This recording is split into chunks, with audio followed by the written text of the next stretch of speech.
और जितने शिव भक्त इस ऑनलाइन शिव महापुराण की कथा को आस्था चैनल पर श्रवण कर रहे हैं, फेसबुक यूट्यूब पर सुन रहे हैं और सोशल मीडिया पर इस कथा को अगर श्रवण कर रहे हैं, तो उनसे कहूँगा अपने गले में एक रुद्राक्ष अवश्य डालो। तुलसी की माला भी अगर है तो भी एक रुद्राक्ष जरूर डालो। क्यों?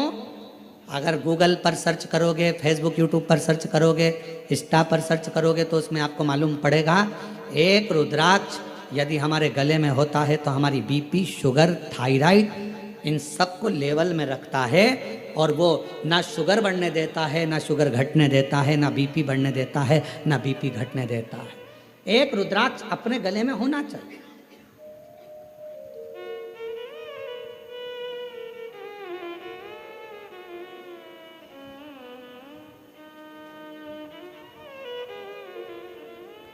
एक शिवा भगत की एक कथा आती है। मालती का एक पुत्र था शिवा, उसको लोग शिव कहते थे। क्यों? क्योंकि मालती के घर में कमाने वाला कोई नहीं था, ससुर के प्राण छूट गए थे, पति शरीर से विकलांग था और मालती मेहनत करती, परिश्रम करती। घर में एक बेटे का जन्म हुआ जिसका नाम शिव के ऊपर शिवा रखा।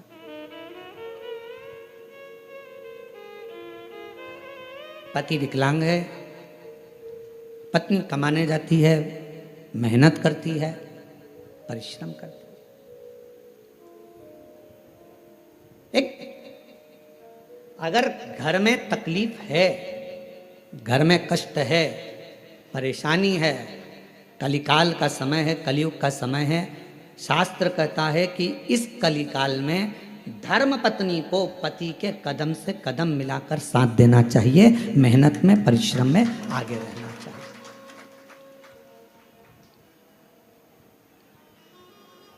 वो समय गया जिस समय पर नारी केवल चौके का काम करती थी और लोग गाली देते थे, अपशब्द कहते थे, ताना देते थे, वो घर में रह लेती थी। आज का समय एक बेटी अपनी सेना को लेकर जाती है और पूरे पाकिस्तान को हिला कर आ जाती है। आज का वो युग है। आज का वो युग है कि एक बेटी पूरे पाकिस्तान को हिला कर आ जाती है। आज का वो युग है एक बेटी अंतरिक्ष में जाती है और अंतरिक्ष का छोर पाकर वापिस आ जाती है। आज का वो युग है एक बेटी साइंटिस्ट बनकर पूरे साइंटिस्टों को ज्ञान प्रदान करती है। आज का वो युग है। आज की बेटी collector, SP, IG, DIG, commissioner और बड़े बड़े अधिकारी और मंत्री के पद पर बैठती है। आज का वो युग है। वो गया समय, एक कलिकाल का समय, कलयुग का समय। और ये किसने दिया? कोई तुमसे पूछे कि एक स्त्री को आगे करने का अधिकार किसने दिया, तो तुम कह देना भगवान शंकर ने दिया। कहाँ? तारकासुर जैसा असुर सामने था, विदल उत्पल नाम के असुर सामने थे, महिषासुर सामने था। और उस महिषासुर को मारने के लिए संपूर्ण जगत के देवता, 33 कोटि देवता सामने खड़े हुए थे, पर महिषासुर नहीं मरा। आखिरी में विदल उत्पल को मारने के लिए भी मां जगत जननी जगदम्बा को आगे करा गया और महिषासुर को मारने के लिए भी जगदम्बा को आगे करा गया। शंकर भगवान ने कितना सुंदर शब्द किया। पार्वती जी कहती हैं मैं आगे बढ़ूं, शंकर जी कहते हैं एक स्त्री पुरुष से ज्यादा बल रखती है, क्यों चिंता करती हो? एक लाइन आती है, तेरे भक्त जनों पर माता बीड़ पड़ी है भारी, दानव दल पर टूट पड़ो मां करके सिंह सवारी, सो सिंहों से बलशाली, अष्ट भुजाओं वाली, दुखियों के दुख लेने वाली, ओ मैया हम सब उतारे तेरे कितने सिंह? जम के बोलो जरा, फिर से लाइन बोलो। 100 सिंहों से बलशाली, अष्टभुजाओं वाली, दुखियों के दुखड़े निवारे। 100 सिंहों से तू बलशाली है जगत जननी, 100 सिंहों से। आप जरा विचार करिएगा, किसी व्यक्ति को अगर संबोधित किया जाता है ये तो शेर है, मतलब वन ओनली एक, और बहू को सम्मानित किया जाता है 100 पे भारी है। बोलो सही है कि गलत है? एक व्यक्ति को संबोधित किया जाता है वन ओनली, शेर है, और अगर स्त्री को संबोधित किया जाता है तो कभी कभी सास भी कह देती है मेरी बहू तो 100 पे भारी। किसकी सुने? 100 पर भारी। इतनी बोलती है, इतना बोलती है कि 100 लोग बोले इतना बोलती है, इतना तेज है, इतनी तेज, पूरा मार्केट करके गाड़ी उठाए भुड़ भुड़ करके जाए, पूरा मार्केट करके 100 पर भारी। बोलो बोलो सत्य है कि गलत है? संबोधन अब किसी व्यक्ति के लिए ये तो शेर है, शेर ओनली वन, और वो 100 पूरी 100 भारी है। 100 सिंहों से बलशाली, अष्टभुजाओं वाली, दुखियों के दुखड़े हारे। ओ मैया हम सब उतारे तेरी आरती। अब 100 सिंहों के बराबर उसमें बल है। शंकर भगवान आज के युग में, कलयुग में, अगर स्त्रियां नारियां आगे आकर कार्य कर रही हैं, स्त्रियां आगे बढ़ी हैं, तो इसमें सबसे बड़ा योगदान, सबसे बड़ी कृपा मेरे देवादिदेव महादेव की है, जिन्होंने पार्वती जी को आगे करा, माँ जगदम्बा को आगे करा। तो असुरों को मार सकती है, तो भद्रकाली बन सकती है, तो कुष्मांडा बन सकती है, तो स्कंदा बन सकती है, और एक समय ऐसा आए तो तू अन्नपूर्णा भी बन सकती है। याद करिए, जब पूरा विश्व भूख से बिलख रहा था, पूरा विश्व, अकाल पड़ गया पूरी सृष्टि में, तड़पने लगे लोग, पक्षी मरने लगे, पशु मरने लगे, मानव मरने लगे, कुछ नहीं बचा। शिव अखंड समाधि में डूबे हुए थे,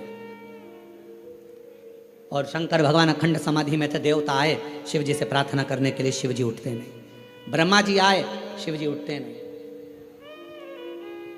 इंद्र आए, शिव जी उठते नहीं। अखंड समाधि में लगे भगवान देवादिदेव महादेव, उठने का नाम नहीं। नेत्र बंद, क्या हो रहा है मालूम नहीं, पर पार्वती माता से रहा नहीं गया। सूचना मिली पूरा ब्रह्मांड हिल रहा है, सब भूख और प्यास से तड़प रहे हैं। तब माँ अम्बा जगदम्बा माता पार्वती ने विचार करा, मेरे बच्चे, ये संसार के लोग भूख से तड़प रहे हैं। तब मेरी माँ अम्बा जगदम्बा जी ने तुरंत अन्नपूर्णा का रूप धारण करा। भूमि पर चरण रखकर धान उत्पन्न किया, धान उत्पन्न किया, और चरण रखकर धान लेकर मेरी माँ थोड़ा सा अन्न का भाग लेकर, जो मेरी अन्नपूर्णा माता ने जीवों का भरण पोषण करना प्रारंभ करा, तो माता जी को अन्नपूर्ण सदा पूर्ण शंकर प्राण वल्लभ है। भगवान शंकर की प्रिया माँ जगत जननी पार्वती जी जगत का भरण पोषण करने वाली हो गई।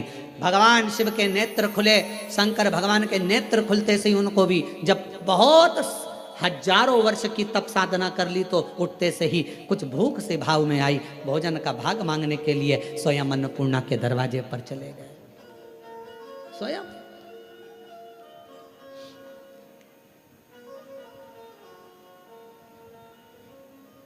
जब जगत पूरे विश्व में हाहाकार मचती है, तो वो अन्नपूर्णा बन जाती है। अगर नारी को अगर शक्ति दी है तो किसने दी? शिव ने। शंकर भगवान के सारे चरित्रों को उठाकर देखिएगा, केवल देवादिदेव महादेव अपना अर्ध नारेश्वर स्वरूप का दर्शन कराते हैं। आधा शिव, आधा पार्वती। पार्वती तू मेरी शक्ति है, शक्ति ही शिव है, और शिव ही शक्ति है, दोनों। अब उसको समझने वाला समझे, ना समझने वाला ना। मालती बेटे का नाम शिवा रख दिया।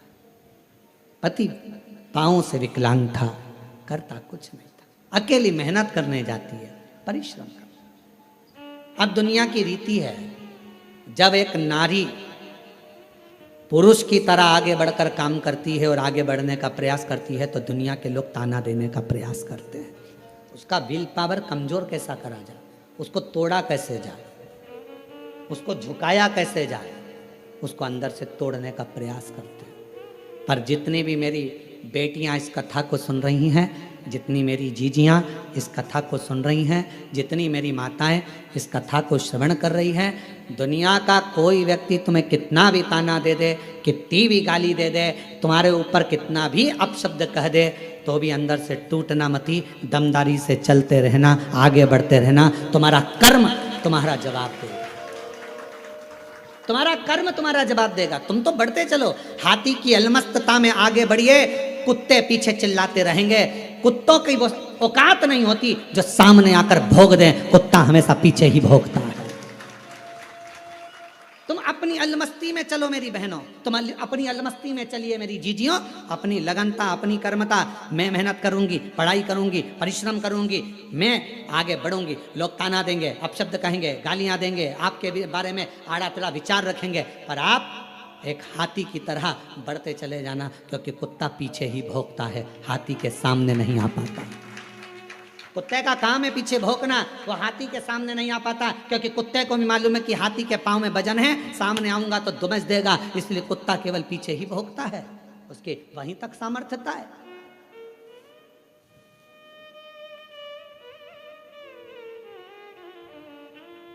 एक बहन, एक बेटी, एक माँ, एक स्त्री जब अपने कर्तव्य पथ पर चले, उसको सोचना नहीं चाहिए कौन क्या कहेगा। आग लगे बस्ती में, मस्ती में, क्या किसको रोइए सोइए, कौन कहेगा, क्या बोलेगा, बोले। हम तो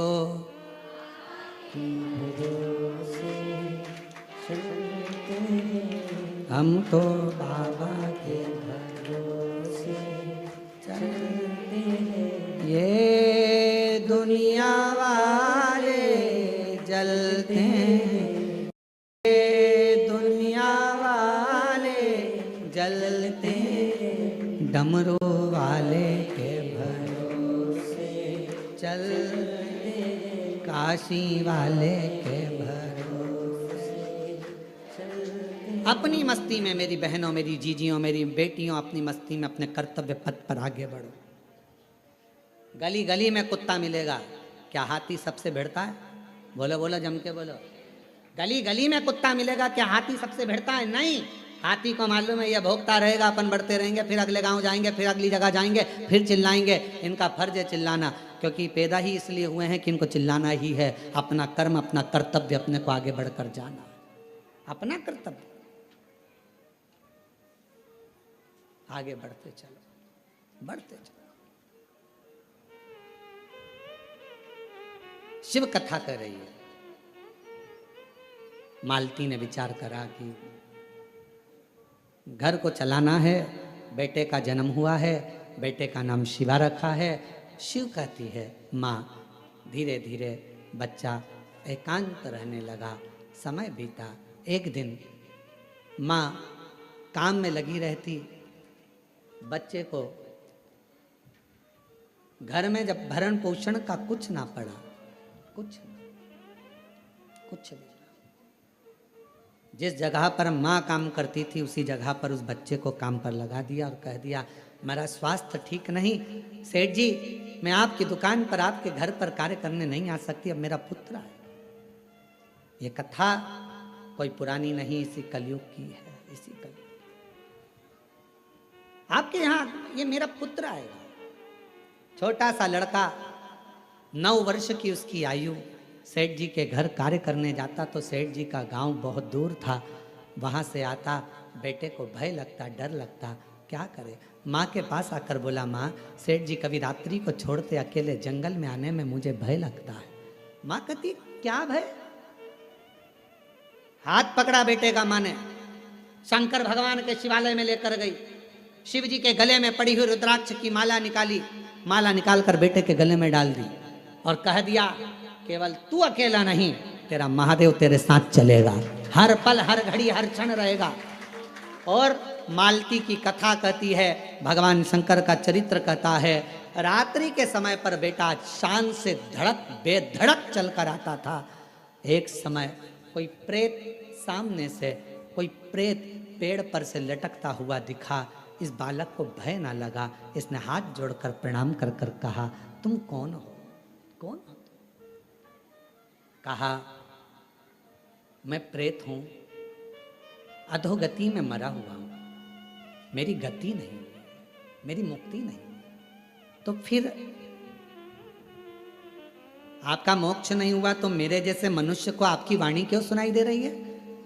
प्रेत का शब्द एक एक शिव भक्त के हृदय में बैठना चाहिए। इस प्रेत के शब्द को, प्रेत कहता है मैं मनुष्य जैसी वाणी नहीं बोल सकता था, प्रेत कहता है मैं आपसे बात नहीं कर सकता था क्योंकि मैं प्रेत हूं, पर आप रोज प्रतिदिन रुद्राक्ष की माला को धारण कर कर यहां से निकलते हो। आपके जाने के बाद आपके चरण की जो रज है, धूल, वो उड़ती है, पेड़ों की पत्ती पर जाती है, वो हवा में मुझे मिलती है। उसके कारणवश मुझे थोड़ा सा बल मिला है जिससे मैं बोल भी सक रहा हूं और आपसे बात भी कर सक रहा हूं। ये मुझे बल मिला है। क्या चाहते हो? क्या चाहते हो? बस एक निवेदन है, कभी मौका मिले तो इस पथ से आपसे निवेदन है कि आप इस पथ से जाना बंद ना करिएगा। जब भी मौका मिले इस पथ से जरूर जाइएगा। उस शिवा पुत्र ने कह दिया मैं जरूर जाऊंगा। निकलते रहे, निकलते रहे, निकलते रहे, निकलते रहे, निकलते रहे, उसी पथ से निकलते रहे। एक दिन वो प्रेत योनि से छूट गया, देव योनि में आ गया। कानों में कुंडल धले थे, सिर पर मुकुट पहना था, गले में हार पहना था, सुंदर पीतांबर पहना हुआ था और सुंदर हाथ में एक शस्त्र लिया हुआ था। हाथ जोड़कर खड़ा हो गया, आज मैं प्रेत योनि से मुक्त होकर देव योनि में आ गया। ये आपकी कृपा है। उस शिवा पुत्र ने कहा मेरी कृपा कैसे? मैंने तो कुछ करा ही नहीं, बस आपके गले में पड़े हुए रुद्राक्ष को पहनकर आप जाते थे और आपके रज से मैं कृतार्थ होता चले गया, मेरा उद्धार होता चले गया।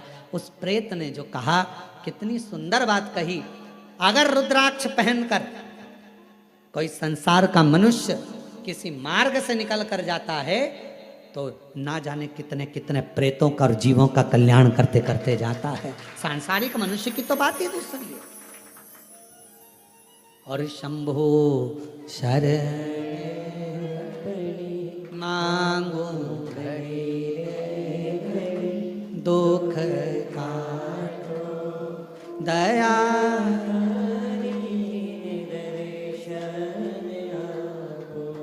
शंभो शरण मांगू घड़ी रे दुख काटो दया करीन दर्शन। एक प्रेत की भी गति रुद्राक्ष धारण करने वाले जीव से हो जाती है। माताएं कहती हैं कि रुद्राक्ष पहनना चाहिए, क्यों नहीं? हम तुलसी की माला पहने कि रुद्राक्ष पहने, दोनों पहनो, कोई दोष तो नहीं लगेगा। कहाँ लिखा कि तुलसी पहनने वाले को रुद्राक्ष नहीं पहनना चाहिए, रुद्राक्ष पहनने वाले को तुलसी नहीं पहनना चाहिए? जब भगवान राम भगवान शंकर जी की आराधना करते हैं और शंकर जी भगवान राम की आराधना करते हैं तो दोनों के लिए समता है। किसी के लिए ना तुलसी से बैर ना रुद्राक्ष से बैर, दोनों धारण कर सकते। गले में एक रुद्राक्ष का मनका आपके जीवन में ना जाने कितनी व्याधियों से, कितने दुखों से तुमको निकाल देता है, कितने दुखों से। एक पत्र है, देखिए।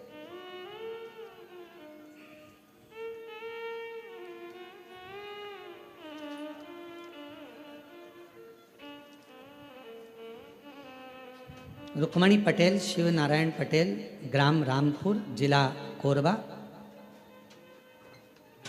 रामपुर करतला, छत्तीसगढ़ से हैं। 12 वर्ष तक मेरे यहाँ संतान का सुख नहीं हुआ। हमने मेडिकल टेस्ट कराया, टेस्ट बेबी करवाया, सब कुछ करवाया, पर संतान का सुख नहीं हुआ। तब किसी ने कहा कि सफ़ेद आंकड़े की जड़ का प्रयोग करो और भगवान शंकर का पशुपति व्रत करो, टीवी पर कथा आती है वो सुनो।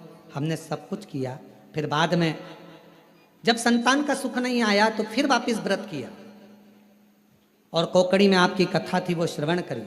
बाबा की ऐसी कृपा हुई गुरुदेव, मेरे बाबा ने 12 साल के बाद मुझे संतान दी। मैं बाबा को प्रणाम करती हूँ।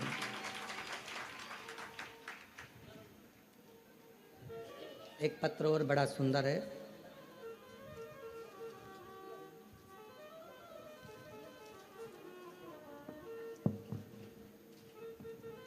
एक रुद्राक्ष के जल की क्या महत्वता है इस पत्र में देखिए। मेरा नाम श्रीमती रितु डिक्सेना, ग्राम हरदी बाजार में रहती हूँ। हरदी बाजार की पुत्रवधू हूँ। बाबा, शादी के 12 वर्ष के बाद 2023 में मेरे गर्भ में मुझे तकलीफ हुई। पहले डॉक्टरों को दिखाया तो बच्चेदानी में छाले बता दिए, फिर डॉक्टर को दिखाया तो गर्भाशय में बच्चेदानी में 7 गठाने हो गए। घबरा गए। डॉक्टर ने कहा ये गठानों की जांच होगी, मालूम पड़ेगा कि कौन सी बीमारी है। हम लोग घबरा गए। तब किसी ने कहा कि सीहोर जाकर अगर वहाँ का रुद्राक्ष लाया जाए, और सीहोर गए। वहाँ से आकर गुरुजी हमने पशुपति व्रत भी किया, रुद्राक्ष को पानी में गलाकर उसका जल पीना प्रारंभ करा। और फिर 29/5/2025 में हम बिलासपुर में फिर चेकअप कराने के लिए गए। बाबा ने ऐसी कृपा कर दी, कोई ऑपरेशन करने की ज़रूरत नहीं पड़ी और बाबा की कृपा से मेरी पूरी रिपोर्टें नॉर्मल आ गई। जिन रिपोर्टों को मैं अपनी फाइल में भी लगा कर लाई हूँ कि मेरी सारी रिपोर्ट बाबा ने नॉर्मल कर दी। शिव शिव है, शंकर शंकर है, शिव शिव है। एक रुद्राक्ष यदि गले में पड़ा हुआ है, एक रुद्राक्ष यदि हम उसका जल पी रहे हैं, एक रुद्राक्ष हमारे घर में हम रख रहे हैं, उसका जल पी रहे हैं, या हमारे गले में धारण कर कर रख रहे हैं, उसका फल आ जाए। हमको मिलता जरूर है।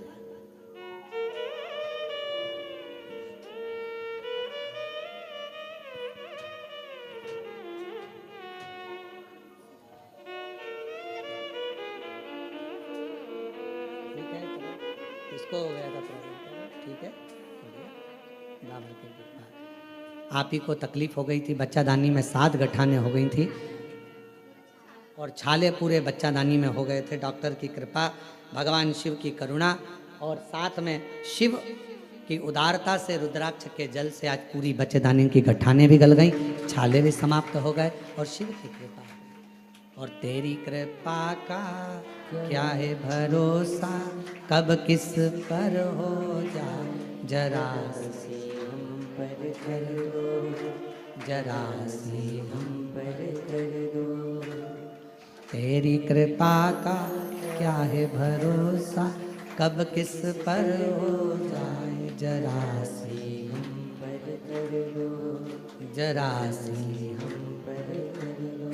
जिस पर भी हो गई तेरी कृपा करुणा, वो भव पार हुआ, भव पार हुआ।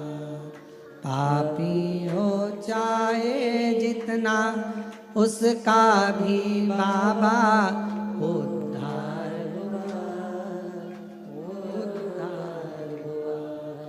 गिद्ध अजामिल गणिका जैसे तेरे मन को भा, जरा सी हम पर कर दो, जरा सी हम पर कर दो। तेरी कृपा का क्या है भरोसा, कब किस पर हो जाए, जरा सी हम पर कर दो, जरा सी हम पर कर दो। शिव कृपा, शिव करुणा। एक छोटा सा रुद्राक्ष गले में पड़ा रहने, डले रहने, कितनी कितनी तकलीफों से, कितने कितने दुखों से, कितने कितने कष्ट से वो रुद्राक्ष आपको निकाल देता है, कितने कष्टों से। शिव महापुराण की कथा करेंगे। शंकर भगवान की भक्ति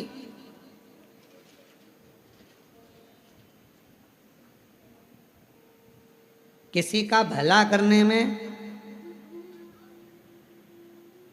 और भगवान शंकर का भजन करने में धन मूल नहीं, मन मूल है। मन,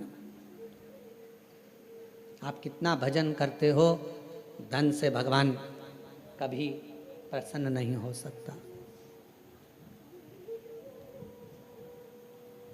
धन से भगवान कभी प्रसन्न नहीं हो सकता, आडंबर से भगवान कभी प्रसन्न नहीं हो सकता। क्या था माता पार्वती जी के पास में? जिस समय माँ पार्वती जी की अवस्था 6 वर्ष की हो गई और माँ पार्वती जी अपना भवन छोड़कर वन में चली गई अपनी सहेलियों के साथ। एक गुफा में प्रवेश कर गई माता पार्वती जी। छोटी सी गुफा में रहकर माता पार्वती जी ने तप साधना प्रारंभ कर दी। क्या था पार्वती जी के पास में? ना माँ पार्वती जी हिमालय राज की नगरी से ना पात्र लेकर गई थी, ना पूजन का कोई सामान लेकर गई थी।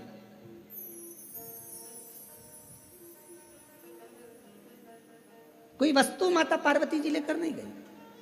अपने पिता के घर से गई तो खाली हाथ गई। अपनी सहेलियों के साथ, सखियों के साथ गुफा में बैठकर भगवान का तप करने बैठ गई। जब पार्वती जी ने देखा कि मैंने हजारों समय निकाल दिया, वर्ष निकाल दिया, शिव जी प्रसन्न नहीं होते, शंकर भगवान सामने आते ही नहीं। और आपको पहले भी कथा में कहा, तप से भगवान को प्रसन्न करना कोई साधु, कोई सन्यासी, कोई तपस्वी, कोई साधक, कोई उपासक तप से भगवान को प्रसन्न कर सकता है। योग से, साधना से भगवान को कोई तपस्वी साधक प्रसन्न कर सकता है। आप और हम तो कलयुग में रहने वाले हैं। आप तप करते हो क्या? आप करते हो तो बात दूसरी, हमसे तो नहीं बन पाता।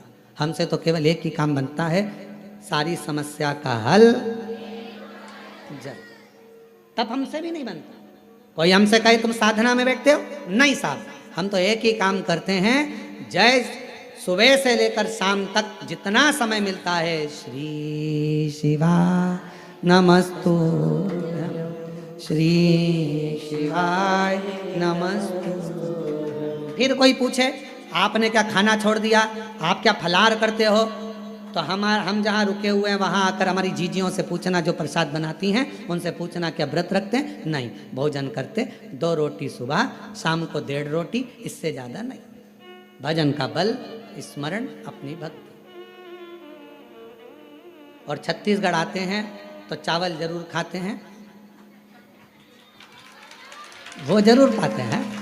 बाकी की जगह पर अगर कथा करने जाते हैं तो अपना सुबह का 2 रोटी है, शाम की 1.5 रोटी है, चावल प्रसाद भी नहीं लेते।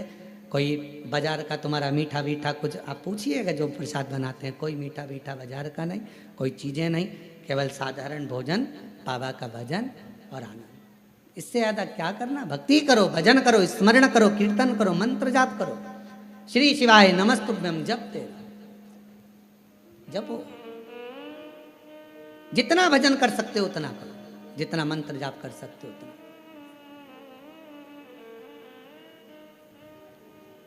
और हम तो शर्मा जी आपसे भी कहेंगे, हमारा जो प्रसाद बनता है उसमें थोड़ा प्रसाद कभी योग बन जाए तो पाना। शंकर जी की प्रसादी कभी योग बने तो जरूर लीजिए प्रसाद का भाव। और बनाने वाला भी कौन होता है? माताएं तो रोटी सेकती हैं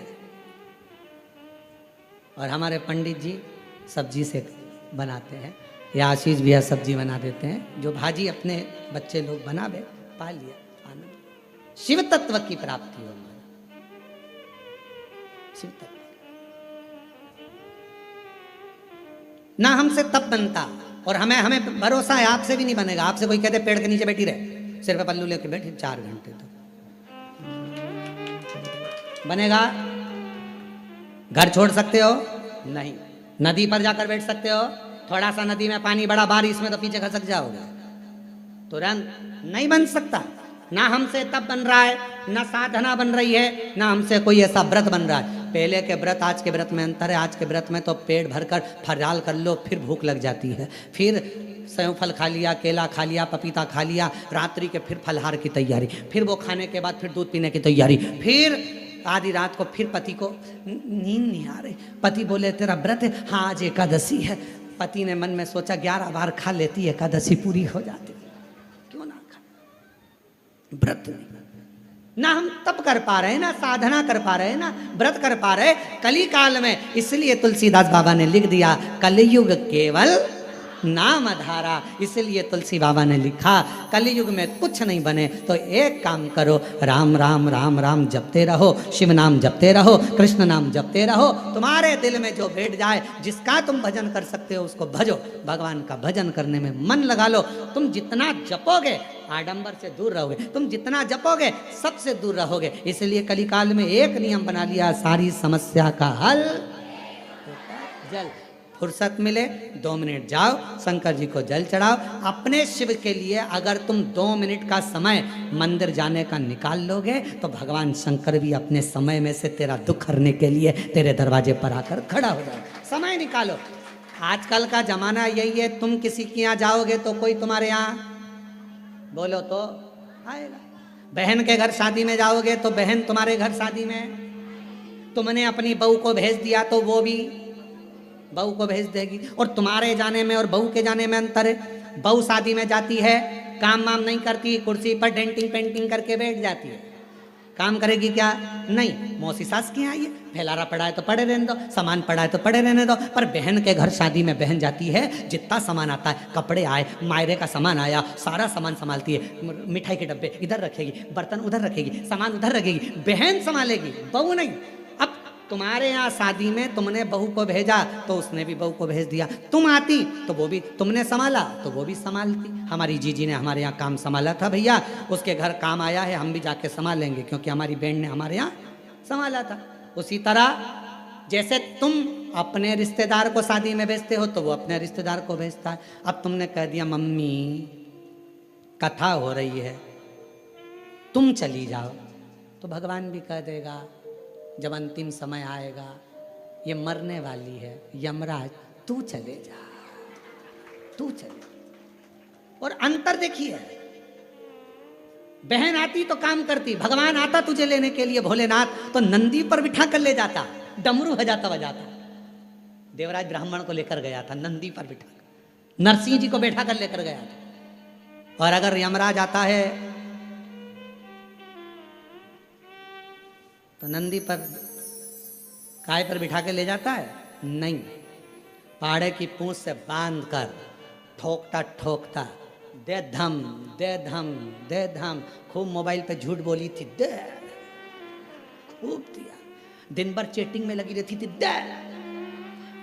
जरा सा कोई गलत लिखता था फेसबुक पर कमेंट्स करती थी, दे। उंगली पर रखेंगे और दोचेंगे, इसी से चलाती थी खूब व्हाट्सएप, दोचो। चिल्लाएगी क्षमा कर दो, मुझे माफ कर दो, एक बार बंस मोर फिर जन्म दे दो, मोबाइल नहीं चलाऊंगी, और चलाऊंगी तो शिव पुराण देखूंगी, फिर कुछ नहीं देखूंगी। भगवान बोले शिव पुराण की आड़ में चैटिंग करती रहती, दे, दे, दे, फिर मारा लपक के, फिर दो खूब चलते चलते फिर याद आया मेरी नीले कलर की साड़ी एक बार भी नहीं पहनी। यमराज से कहा भगवान प्लीज क्षमा कर दो, बहुत दुख हो रहा है मुझे। भगवान ने पूछा किस बात का दुख हो रहा है? अलमारी में 3 नंबर के ब्लॉक में नीले कलर की साड़ी रखी, उसकी फाल लगवा ली थी, चोली भी बनवा ली थी, बस पहन नहीं पाई। मुझे एक बार मौका दे दो, मैं पहन लूं। और हमारे मोहल्ले में नया पार्लर खुला है, उसके पास एक बार भी नहीं, कृपा कर। यमराज ने फिर दिया धर के, चल। किस काम की वो जिह्वा जो भगवान का भजन ना कर पाए, किस कान का वो श्रवण जो भगवान की कथा ना सुन पाए, और किस काम का वो मस्तक जो भगवान के आगे झुक ना पाए। किस काम, क्या करे वो सभी? कि पापीड़ा मुख से राम नहीं निकले, राम नहीं निकले रे श्याम नहीं निकले, वो कहीं जाने हरी भजना में, जीवन गवाए दियो सजना में। भजना में मन नहीं लगा, सजना में मन लग गया। हम तो कई बार कथाओं में कह देते हैं, लोगों को बहुत बुरा लगता है कि आप जितना समय दर्पण को देती हो ना, जितना समय दर्पण को देती हो ना, जितनी देर कांच के सामने रहती हो, पेंसिल से लाइन खींचना, डब्बा भरना, फिर सुरमा लगाना, फिर डेंटिंग पेंटिंग, जितना समय दर्पण में देती हो उसका आधा समय भी अगर मेरे शंकर को दे दिया तो सुंदरता मेरा शिव देगा। आधा समय निकालकर भगवान शिव को दीजिए। और पुरुषों से निवेदन है, जितना समय फालतू की चर्चा में, व्यर्थ की बातों में, व्यर्थ के कमेंट्सों में और व्यर्थ की बातों में लगाते हो ना, उतने में से आधा समय निकालकर मेरे शंकर के मंदिर में अपनी पत्नी को साथ लेकर एक लोटा जल चढ़ाने जा, तेरी पूरी जिंदगी सवर जाए। थोड़ा सा समय निकालो। अभी कावड़ चल रही है, पूरे भारत में कावड़िया कावड़ लेकर जा रहे हैं। जितने कावड़िया भारत की भूमि पर कावड़ लेकर जा रहे हैं, उनके चरणों को मैं नमन करता हूँ। कोरबा की इस भूमि से मैं दंडवत प्रणाम करता हूँ कि कावड़िया सनातन धर्म को जागृत कर रहे हैं। एक कावड़िया 50 व्यक्ति को जागृत करता है, सनातन धर्म को मजबूत करता है। मैं उनको प्रणाम करता हूं। जो नवयुग बेटा बेटी, नवयुवक बेटा बेटी, माताएं, बुजुर्ग सब अपने अपने भाव से भगवान की कावड़ लेकर जा रहे हैं और जो कावड़ियाओं की सेवा में लगे हैं, कावड़ियाओं की सेवा में जितनी बड़ी बड़ी संस्थाएं सेवा में लगी हुई है, आप कभी बाबा धाम जाकर देखो। गए हो आप लोग बैद्यनाथ जी? बाबा धाम बैद्यनाथ गए? कावड़ भर के आए हो पहले कभी? आप लोगों ने देखा होगा बाबा बैद्यनाथ जी के यहाँ सुल्तानगंज से कावड़ भरकर बाबा की जो कावड़ बैद्यनाथ जी पर जाती है, बाबा धाम जाती है बैद्यनाथ जी के यहाँ, पूरे रास्ते में लोग बड़े बड़े लंगर, बड़े बड़े टेंट, दूसरी दूसरी जगह से आकर खूब शहर के वासी, पूरी बिहार के लोग, पूरा उत्तर प्रदेश का लोग, वहाँ पर पूरा झारखंड का लोग पूरी तैयारी रखते हैं और बड़े बड़े कैंप लगाकर सबकी सेवा करते हैं। उनको धन्यवाद देता हूँ, उनको प्रणाम करता हूँ। साधुता। आप जाओ हरिद्वार, आप जाओ उत्तर प्रदेश, काशी, बड़े बड़े संस्थाएं, बड़े बड़े सेवादार, बड़े बड़े अपने आनंद में। आप सीहोर जाकर देखिए, सीहोर में भी बहुत संस्थाओं ने अपनी अपनी सेवाओं के क्रम चालू रखे हैं। करा रहे लोगों का मुख झूठा, किसी को पानी पिलाना, किसी को चाय पिलाना, किसी को नाश्ता कराना, अपने आनंद के साथ कर रहे हैं, भगवान की भक्ति के साथ। देखो, और कुछ लोग संसार में ऐसे भी पैदा हुए हैं जो कावड़ भरने के लिए जा रहे हैं। तो क्यों जा रहे हैं? क्यों टाइम बर्बाद कर रहे हो? क्यों कर रहे हो? क्यों लंगर चला रहे हो? क्यों भंडारा कर रहे हो? उसमें भी तकलीफ उनको हो रही। क्यों? क्योंकि ये सनातन धर्म को कभी मजबूत होता नहीं देख सकते, कभी। इन्होंने जिंदगी भर केवल एक ही कसम खाई है कि हम सनातन को नीचे ले जाएंगे, ऊंचा नहीं। सनातन को ऊंचा ले जाने का प्रयास करो। इस भारत की भूमि को फिर विश्व गुरु बनाने का प्रयास करो। इस भारत की भूमि को फिर श्रेष्ठ बनाने का प्रयास, अग्रता रखिए। साधुता है। और भारत की भूमि पर ऐसे ऐसे मुख्यमंत्री हुए हैं जो कावड़ियाओं पे फूल की वर्षा कर रहे हैं। साधुता है इनको, बहुत बहुत साधुता। शिव तत्व को पहचान। भगवान को पाने के लिए धन की जरूरत नहीं, मन की जरूरत है, संपदा की जरूरत नहीं है। आपका मन जितना प्रबल होगा, शिव उतना ही जल्दी। मेरे शंकर भगवान को राजी करने के लिए मां जगत जननी जगदम्बा एक गुफा के अंदर प्रवेश कर गई। माता के पास में कुछ भी नहीं, पिता के पास से कुछ भी लेकर नहीं, कुछ भी नहीं, कोई वस्तु नहीं, कोई सामग्री नहीं, खा लिया। संसार की रीत है, मुट्ठी बांधे आया जग में। बोलते जाओ, आप लोगों को मालूम होगा।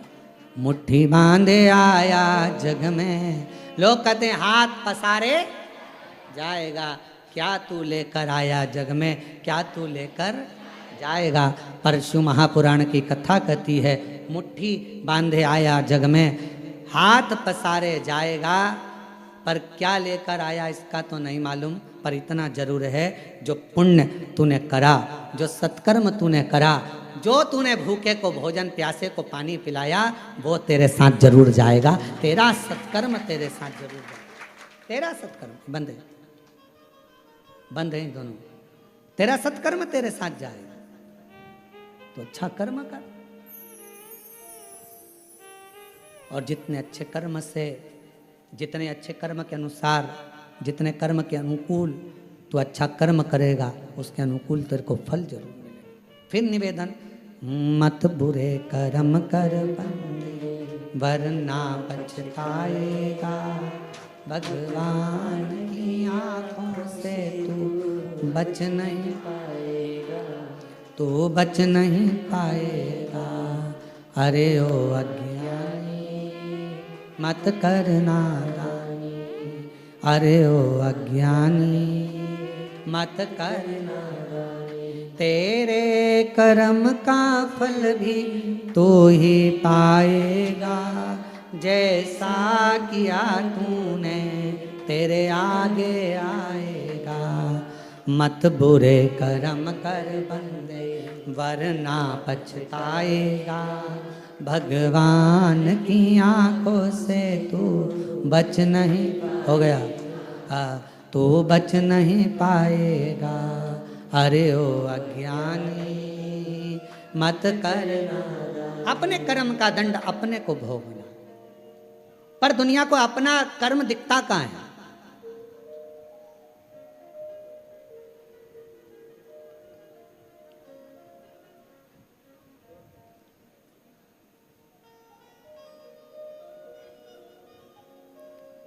एक स्मरण में नहीं आ रहा है शिवलिंग का।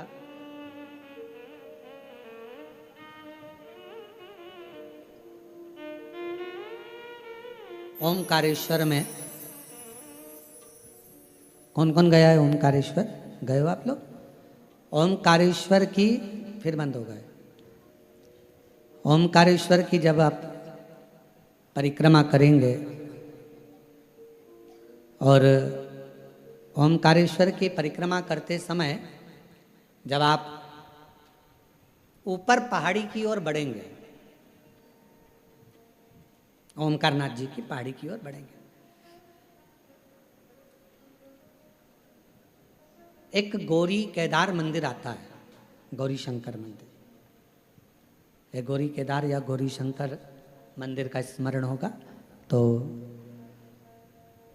कभी बहुत प्राचीन मंदिर है, बहुत प्राचीन मंदिर, बहुत प्राचीन। जितने भी लोग ओमकारेश्वर जाएं तो वहाँ जरूर परिक्रमा मार्ग में ऊपर की ओर जाकर दर्शन करें। परिक्रमा मार्ग बहुत प्राचीन है, कई शताब्दियों पुराना, बहुत प्राचीन, बहुत प्राचीन। वहाँ एक शिवलिंग है, लगभग 5.5 से 6 फीट की हाइट का, काले पाषाण का है, बहुत बड़ा है, बहुत बड़ा।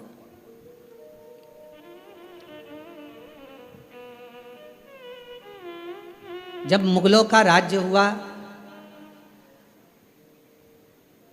उस मंदिर में शंकर भगवान के शिवलिंग में एक बड़ा सा दर्पण लगा हुआ था, एक हीरा लगा हुआ था, एक बड़ा सुंदर दर्पण, बड़ा सुंदर हीरा लगा हुआ, हीरे से परिपूर्ण था शिवलिंग।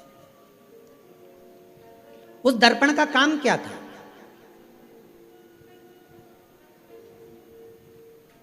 उस दर्पण का क्या काम था? उस दर्पण का केवल एक काम था, उस हीरे का एक काम था, जो उसके सामने आता था उसका पुराना जन्म और आने वाला जन्म, वो दर्पण, वो हीरा बता देता था कि अगले जन्म में क्या था, इसने क्या कर्म करा था, और इस जन्म में भोगने के बाद जो अगला जन्म पाएगा उसमें क्या करेगा। वो दर्पण जो शंकर भगवान के शिवलिंग पर जो हीरा लगा हुआ था वो बता देता था। अब उस समय पर जिन मुगलों का राज्य था वो उस मंदिर में गए और उस मंदिर में जाकर उन्होंने जैसे ही उस राजा को मालूम पड़ा, नवाब को मालूम पड़ा, उसने कहा जरा जाकर देखता हूँ, देखूं जरा। और नवाब गया, राजा गया, उसने भगवान शंकर के शिवलिंग के सामने जो हीरा लगा था, दर्पण लगा था, उस हीरे को, उस दर्पण में अपना प्रतिबिंब देखा। उस दर्पण में, उस हीरे में उसने अपना प्रतिबिंब देखा। जो उसने प्रतिबिंब देखा, प्रतिबिंब देखते ही उसने देखा मेरा पूर्व का जन्म इतना बुरा था और आने वाला जन्म मेरा उससे भी ज्यादा बुरा होगा। गुस्सा आ गया उसको, पूरा मंदिर तहस नहस करवा दिया, आसपास का पूरा मंदिर तोड़वा दिया, हीरा जड़त, दर्पण, हीरा सब जो लगा था सब तोड़ तोड़ा कर लेके चला गया। सब टूट गया, सब नष्ट कर दिया। शिव महापुराण की कथा कर रही है, भगवान शंकर का चरित्र कर रहा है, शिव तत्व कह रहा है। अगर वो राजा चाहता तो शिव महापुराण की कथा में लिखा है, दुनिया के सामने आप कैसे भी रह लो पर तुम्हारे कर्म का दंड तो तुमको भोगना पड़ेगा। पर यदि अगर शंकर भगवान को एक लोटा जल आप समर्पित कर रहे हो तो तुम्हारा पहला क्या निकला, बाद में क्या होना है वो महादेव के हाथ में चला जाएगा और महादेव तुम्हें कष्ट नहीं देगा, महादेव तुम्हें तकलीफ नहीं देगा, दुख नहीं देगा, कष्ट नहीं देगा। फिर वही लाइन आ गई स्मरण में कि मत बुरे कर्म कर बंदे वरना पछताएगा, भगवान की आंखों से तू बच नहीं पाएगा, तू बच नहीं पाएगा। अरे ओ अज्ञानी मत कर नादानी, अरे ओ अज्ञानी मत कर नादानी, तेरे कर्म का फल भी तू ही पाएगा, जैसा किया तूने तेरे आगे आएगा।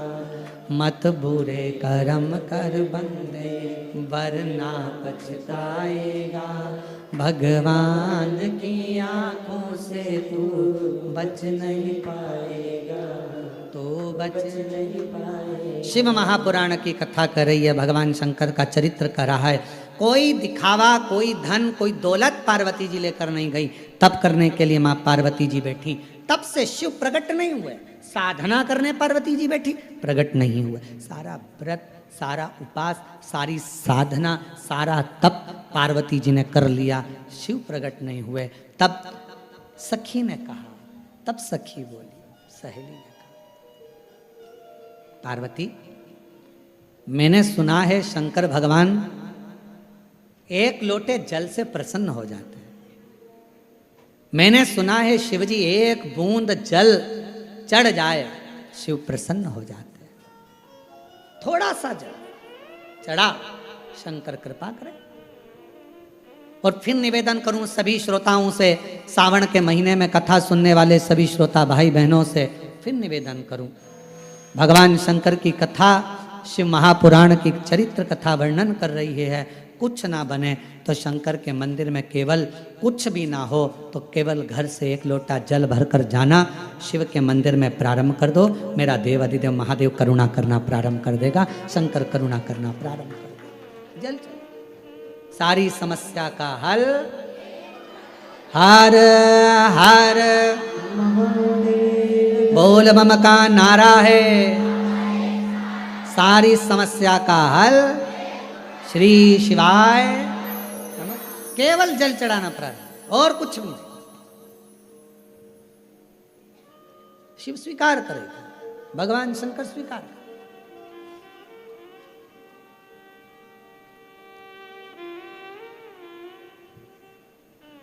शिव कथा कर रही है।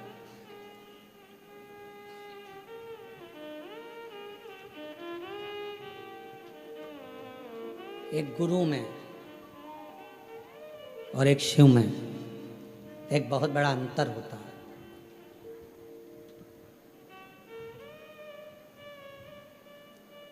कभी कभी जैसे माता पार्वती जी को उनकी सहेली गुरु बन गई, कभी कभी कोई बेस्ट फ्रेंड, कोई अच्छी सहेली, कोई अच्छा दोस्त जो सत्संग में लगा रहने वाला है, संकीर्तन में लगा रहने वाला है, भगवान से जुड़ा हुआ हो, गुरुओं से जुड़ा हुआ हो, कभी कभी वो भी गुरु बनकर ज्ञान दे जाता है। पार्वती जी की सहेली ने पार्वती जी को ज्ञान यही भाव से दिया। जल चढ़ा, पार्वती जी ने बालू रेत का शिवलिंग बना लिया, वहीं की मिट्टी उठाकर और सहेली के कहने पर जल चढ़ाना प्रारंभ करा। और जो जल चढ़ाना प्रारंभ करा, भूखी प्यासी रहकर बेलपत्र समर्पित कर कर जो पार्वती जी ने तप साधना करना प्रारंभ करी, जल चढ़ाना, शिव के पार्थिव लिंग का पूजन करना। और शिव महापुराण में वर्णन है, लिंग पुराण में वर्णन है, स्कंद पुराण में वर्णन है, कुर्म पुराण में वर्णन है कि पार्थिव लिंग का पूजन करने वाला व्यक्ति जिंदगी में सारे सुख पा लेता है। पार्थिव लिंग का पूजन करने वाला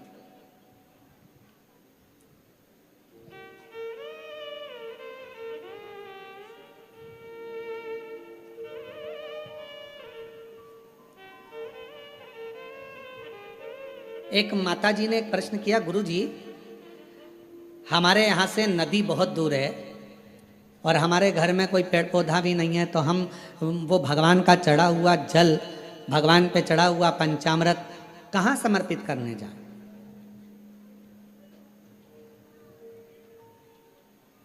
हमने कहा कि मिट्टी तो है तुम्हारे घर में, तो कहा मिट्टी तो है। हमने पूछा कितनी मिट्टी मिल जाएगी? उन्होंने कहा गुरु जी ये तुम जितनी बोलो, 1 तगाड़ी 2 तगाड़ी 10 तगाड़ी, जितनी मिट्टी बोलो उतनी मिल जाएगी। हमने कहा तुम्हारे यहाँ पर बड़ा सारा थाल है? हाँ। थाल भर के मिट्टी ला सकते हो? हाँ। हमने कहा लेकर आना। हम जहाँ ठहरे हुए थे वहाँ थाल भर कर मिट्टी लाए। एक बड़ा सा आरती करते ना हमारे शर्मा जी, वो आरती करने के लिए भी थाली नहीं लाए, थाल लाए। अब इतना बड़ा थाल देखा है आप लोगों ने? देखा कि नहीं देखा? कहाँ है वो थाल? कहाँ? अच्छा रखा, देखा तो है ना तुम लोगों ने आरती के समय पे, या फिर शाम को आएगा आरती में, तुम देख लेना है। हमारे यहाँ ये महाकाल सेवा समिति व भक्त मंडल है ना, ये छोटा मोटा मंडल नहीं है, ये हर चीज़ बड़ी करता है। तो यहाँ ये आरती की थाली भी छोटी नहीं लाया, ये आरती की थाली भी बड़ी लाया, और ऐसी मोटी थाली इतनी बड़ी। अब आरती करने वालों से हम उनका हाथ देखते हैं तो कई बार हमें सोचने में आता है पकड़ भी पा रहे हैं कि ना पकड़ पा रहे हैं राम जी है। अब मोटी सारी थाली, अब इतने बड़ी थाल लिया है। हमने कहा इसको मिट्टी से भर ला। अब मिट्टी से भर कर लिया।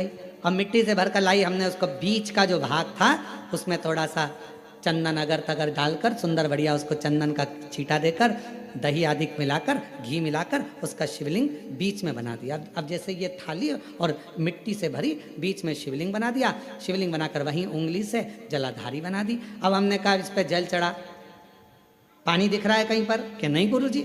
दूध चढ़ा, कहीं दिख रहा है गुरुजी? नहीं गुरुजी। दही चढ़ा, कहीं दिख रहा है?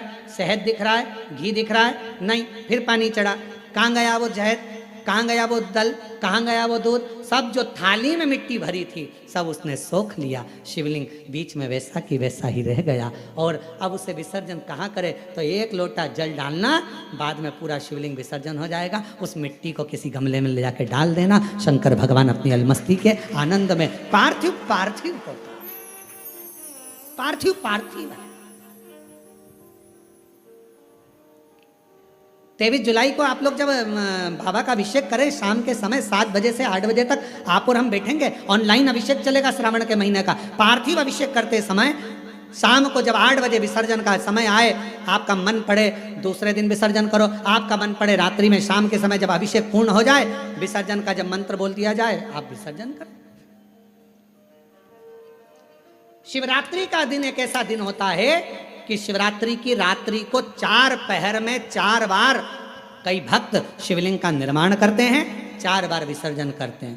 4 बार शिवलिंग का निर्माण करते, 4 बार विसर्जन करते, 4 बार शंकर की आराधना में डूबे रहते हैं। पूरी रात शिव की आराधना चलती रहती, पूरी रात साधना में।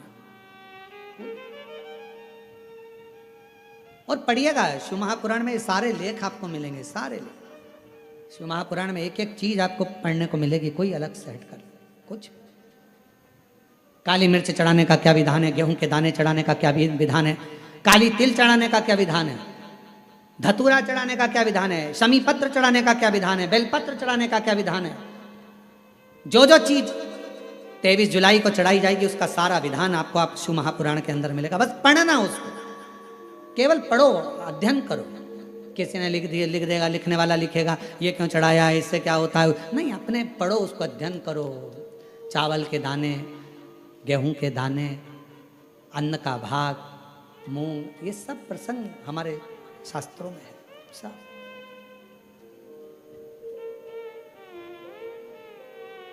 कहाँ से लाऊं गंगा, कहाँ से लाऊं, कहाँ से लाऊं सरयू अपार पड़ी रे, भोले तेरी सेवा हमसे ना बनी रे, भोले तेरी सेवा हमसे ना बनी रे। पूजा की थाली हम लिए खड़े रे, पूजा की थाली हम लिए खड़े रे, ओ भोले तेरी सेवा हमसे ना बनी रे, भोले तेरी सेवा हमसे ना बनी रे। ओ पूजा की थाली हम लिए खड़े रे, पूजा की थाली हम लिए खड़े रे। ओ भोले तेरी सेवा हमसे ना बनी रे, भोले तेरी सेवा हमसे ना बनी रे। कहाँ से लाऊं गंगा, कहाँ से लाऊं यमुना, कहाँ से लाऊं गंगा, कहाँ से लाऊं यमुना, कहाँ से लाऊं गंगा, कहाँ से लाऊं यमुना, कहाँ से लाऊं गंगा, कहाँ से लाऊं यमुना, कहाँ से लाऊं सरयू अपार पड़ी रे, कहाँ से लाऊं सरयू अपार पड़ी रे। ओ भोले तेरी सेवा हमसे ना बनी रे, भोले तेरी सेवा हमसे ना बनी रे। ओ भोले तेरी सेवा हमसे ना बनी रे, भोले तेरी सेवा हमसे ना बनी रे।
लड्डू, कहाँ से लाऊं पेड़ा, कहाँ से लाऊं लड्डू, कहाँ से लाऊं पेड़ा, कहाँ से लाऊं लड्डू, कहाँ से लाऊं पेड़ा, कहाँ से लाऊं लड्डू, कहाँ से लाऊं पेड़ा, कहाँ से लाऊं बर्फी वो शक्कर चढ़ी रे, कहाँ से लाऊं बर्फी वो शक्कर चढ़ी रे। ओ भोले तेरी सेवा हमसे ना बनी रे, भोले तेरी सेवा हमसे ना बनी रे।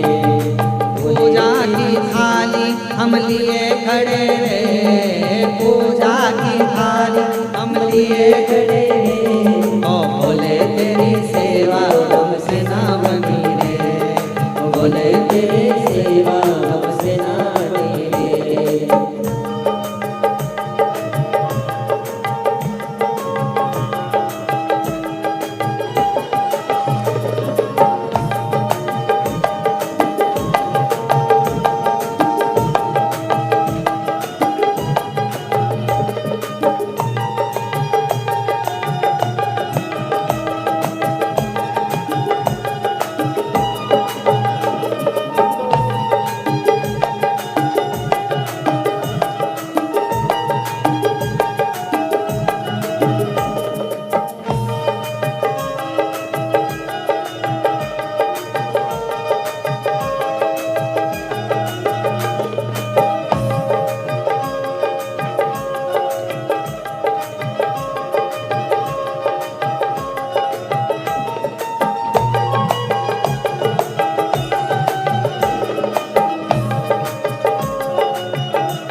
चंदा कहाँ से लाऊं सूरज कहाँ से लाऊं चंदा कहाँ से लाऊं सूरज, कहाँ से लाऊं चंदा कहाँ से लाऊं सूरज कहाँ से लाऊं चंदा कहाँ से लाऊं सूरज कहाँ से लाऊं तारे आकाश जड़े रे कहाँ से लाऊं तारे आकाश जड़े रे भोले तेरी सेवा हमसे न बनी रे, ओ भोले तेरी सेवा हमसे ना बनी रे पूजा की थाली हम लिए खड़े रे पूजा की थाली हम लिए खड़े हैं, भोले तेरी सेवा हमसे न बनी रे, ओ भोले तेरी सेवा हमसे न बनी रे।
भोले तेरी सेवा हमसे ना बनी रे भोले तेरी सेवा हमसे न बनी रे, भोले तेरी सेवा हमसे ना बनी रे भोले तेरी सेवा हमसे न बनी हार रे। अपने स्थान पर बैठकर भगवान शिव जी से अपने मन का भाव कहें, हृदय से प्रार्थना करें, निवेदन करें, विनय करें।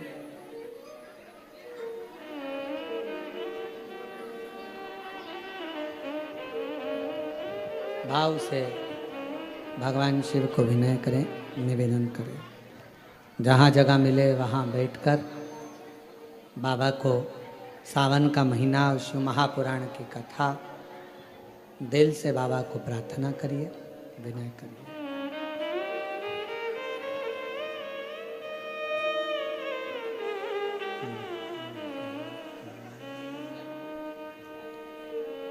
श्री